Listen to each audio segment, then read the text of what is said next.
कर रहा है। खबर निवाड़ी से प्रहलाद को बचाने की कवायद जारी है। कुछ ही घंटों में निकाल लिया जाएगा प्रहलाद को। 19 फीट सुरंग खोदी जा चुकी है और बुधवार सुबह से ही बोरवेल में प्रहलाद फंसा हुआ है। आर्मी, एनडीआरएफ और एसडीआरएफ की टीम मिलकर रेस्क्यू ऑपरेशन में जुटी है। गांव के लोग भी प्रार्थना कर रहे हैं प्रहलाद के लिए, जल्द निकलने का उसका इंतजार कर रहे हैं। सलामती के लिए दुआएं भी चल रही हैं। तो आप ये कुछ तस्वीरें देखिए, बहुत मेहनत कर रहे हैं रेस्क्यू टीम। यहाँ पर एक एक करके खुदाई चल रही है, टनल बनाया जा रहा है ताकि प्रहलाद को निकाला जा सके। थोड़ी सी मुश्किलें आ रही हैं और जैसा कि वहां पर मौजूद अधिकारियों से भी बात की गई तो उनका ये कहना था कि इस पर अब लापरवाही नहीं बरत सकते हैं, क्योंकि इस पर हाथ से ही खुदाई करनी पड़ेगी बहुत सतर्कता बरतते हुए, क्योंकि एक छोटी सी लापरवाही भी भारी पड़ सकती है।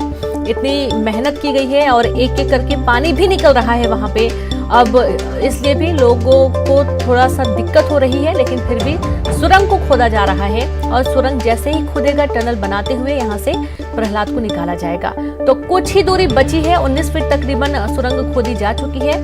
अभी और खोदा जाना बाकी है, तकरीबन 4 से 5 फीट और खोदने की बात कही गई है और इसमें 2 से 3 घंटे और लग सकते हैं। अब देखना यह है कि आखिरकार कब तक प्रहलाद को यहाँ से निकाला जा सकता है। डॉक्टरों की टीम लगातार नजर बनाए हुए है। संवाददाता राजीव रावत जुड़े हैं फोन लाइन पर। राजीव, अभी क्या स्थिति बनी है, तकरीबन और कितना वक्त? रीनू, लगभग 20-21 फीट तक नहर की खुदाई, जो सुरंग की खुदाई है वो हो गई है और जो टीम है वो लगातार अभी सुरंग में काम कर रही है। क्योंकि सुरंग की खुदाई में थोड़ा वक्त लग रहा है, वहाँ सिर्फ एक ही व्यक्ति अंदर बैठकर मिट्टी निकाल सकता है, जिसको लेकर धीरे धीरे खुदाई की जा रही है। एनडीआरएफ, एसडीआरएफ और तमाम टीमें, जो आर्मी की टीम है वो भी लगी हुई है।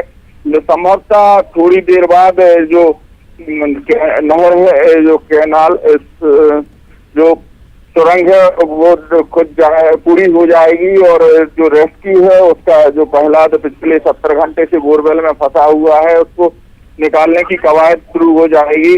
तो इसको लेकर तमाम जो डॉक्टर्स की पैनल है वो भी यहाँ आ चुकी है। जो जिले के आला अधिकारी हैं वो भी तमाम मौजूद हैं। आसपास के गांव के लोग भी यहाँ मौजूद हैं।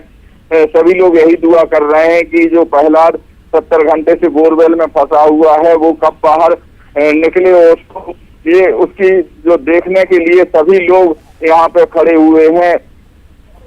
लगातार जो टीमें हैं वो अपना काम कर रही हैं। रात में भी पूरी तरह खुदाई का काम चलता रहा। हालांकि जो सुरंग है उसको बनाने में थोड़ी कठिनाई जरूर आ रही है, क्योंकि जमीन के 7 फीट नीचे है, जिसको ले पानी का रिसाव भी हो रहा है। तो जो व्यक्ति वहां पे सुरंग को खोदता है तो उसके लिए काफी दिक्कत का सामना करना पड़ रहा है। इसलिए इस जो रेस्क्यू ऑपरेशन है उसमें थोड़ा वक्त लग रहा है। रीनू जी बिल्कुल राज, और साथ ही जिस तरीके से लगातार टीम लगी हुई, आप बता रहे थे पानी भी आ रहा है, पानी भी थोड़ा थोड़ा अब भरने लगा है और इसके कारण से भी लोगों को परेशानी वहां पर हो रही है काम करने के दौरान।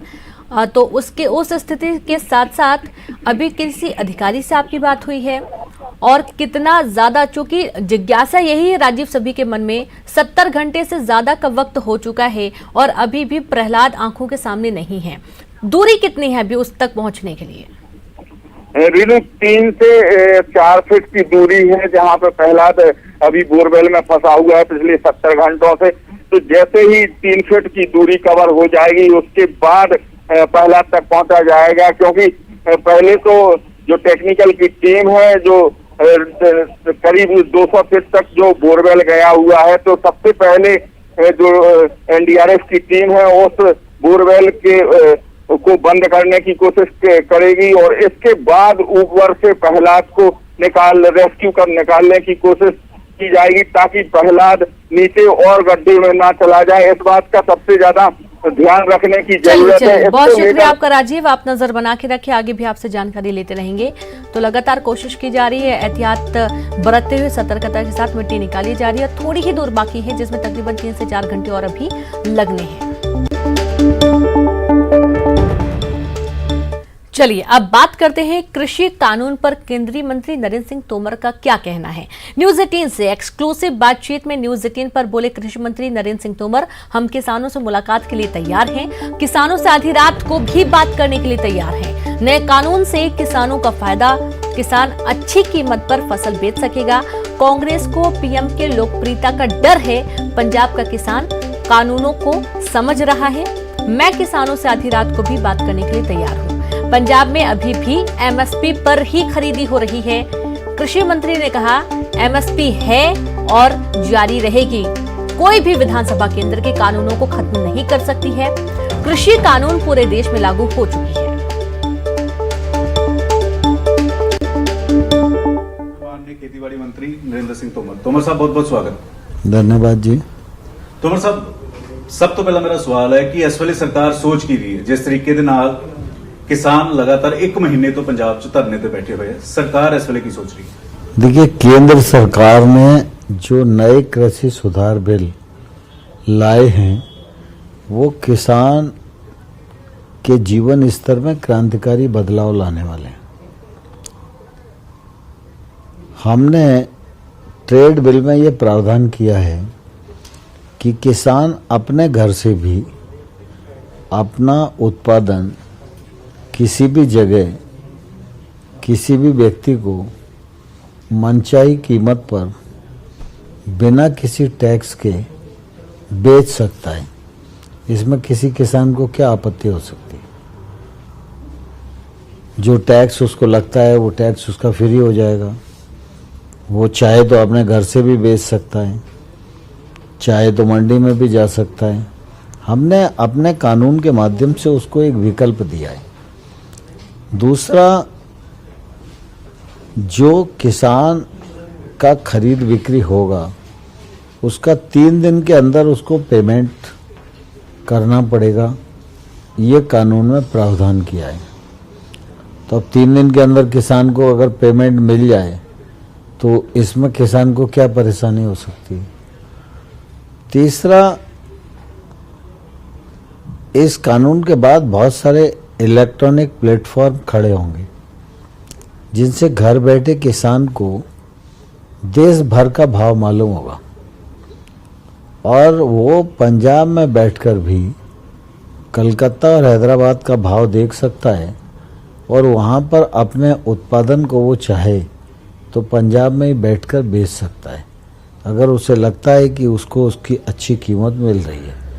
मैं समझता हूँ कि ये जो कृषि सुधार बिल है, इस बिल से किसानों का सिर्फ भला ही भला है।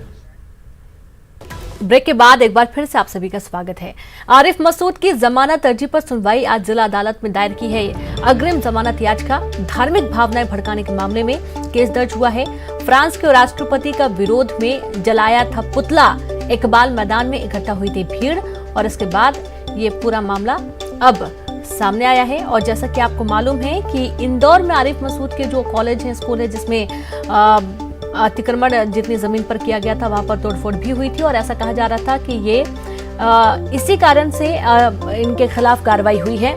जिला अदालत में अग्रिम जमानत के लिए याचिका लगाई गई थी। धार्मिक भावनाएं भड़काने का इन पर आरोप है।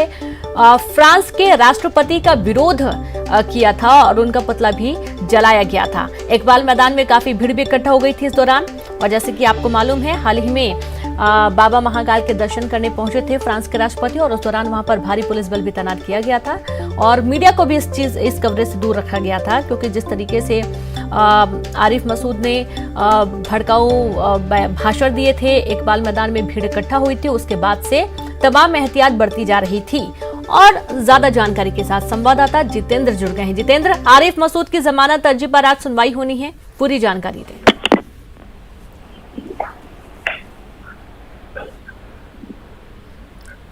जितेंद्र, आप मुझे सुन पा रहे हैं? आज अहम सुनवाई है आरिफ मसूद की अर्जी पर, जानकारी दें पूरी। बिल्कुल रीनू, अगर बात करें तो 29 अक्टूबर को कांग्रेस की जो विधायक है आरिफ मसूद, उन्होंने भोपाल के इकबाल मैदान पर फ्रांस के खिलाफ विरोध प्रदर्शन किया था, जिसमें उन्होंने केंद्र सरकार के खिलाफ भी आपत्तिजनक बयान दिया। जिसे लेकर और साथ ही उनके वहां पर मौजूद 25,000 लोगों की उपस्थिति को कहीं ना कहीं कानून के खिलाफ माना गया, जिसे लेकर 2,000 लोगों पर मामला दर्ज किया गया था। और उसके बाद अब आरिफ मसूद की मुश्किलें लगातार बढ़ती जा रही। इस पूरे मामले की आज सुनवाई होनी है। उसके बाद तय हुआ कि आरिफ मसूद पर क्या आरोप तय होते हैं, क्योंकि उन पर देश विरोधी गतिविधियों में शामिल होने की और धार्मिक भावनाएं भड़काने का भी आरोप है। जी बिल्कुल। अब जिस तरीके से धार्मिक भावनाएं भड़काने का इन पर आरोप है और उसके बाद आज सुनवाई भी होने जा रही है, जितेंद्र, जिस वक्त इकबाल मैदान में भीड़ इकट्ठा हुई थी उस दौरान भी काफी हंगामा हुआ था और हाल ही में महाकाल के दर्शन भी किए हैं फ्रांस के राष्ट्रपति ने, और इस दौरान भी बहुत सतर्कता बरतनी पड़ी थी प्रशासन को, भारी पुलिस बल भी तैनात करना पड़ा था ताकि किसी तरीके का कोई हंगामा ना हो पाए। बिल्कुल, अगर बात की जाए तो देश भर में 3 ऐसे स्थानों पर ऐसे प्रदर्शन हुए थे जिसमें फ्रांस के खिलाफ प्रदर्शन किया गया था, जिसमें भोपाल में सबसे बड़ा प्रदर्शन हुआ था। इसमें 25,000 से ज्यादा लोगों को, एक धर्म विशेष के लोगों को इकट्ठा किया गया था और लोगों को कहीं ना कहीं देश विरोधी भाषण भी दिए गए थे, जिसे लेकर कार्रवाई की गई। उन पर मामला भी दर्ज हुआ है आरिफ मसूद पर तलिया थाने में। इसी मामले की आज सुनवाई होनी है, तो देखते हैं इस पूरे मामले को लेकर आज कोर्ट क्या फैसला देता है। चलिए, बहुत शुक्रिया आपका जितेंद्र तमाम जानकारी के लिए। तो देखना होगा कि आज कोर्ट क्या फैसला देता है। तकरीबन 25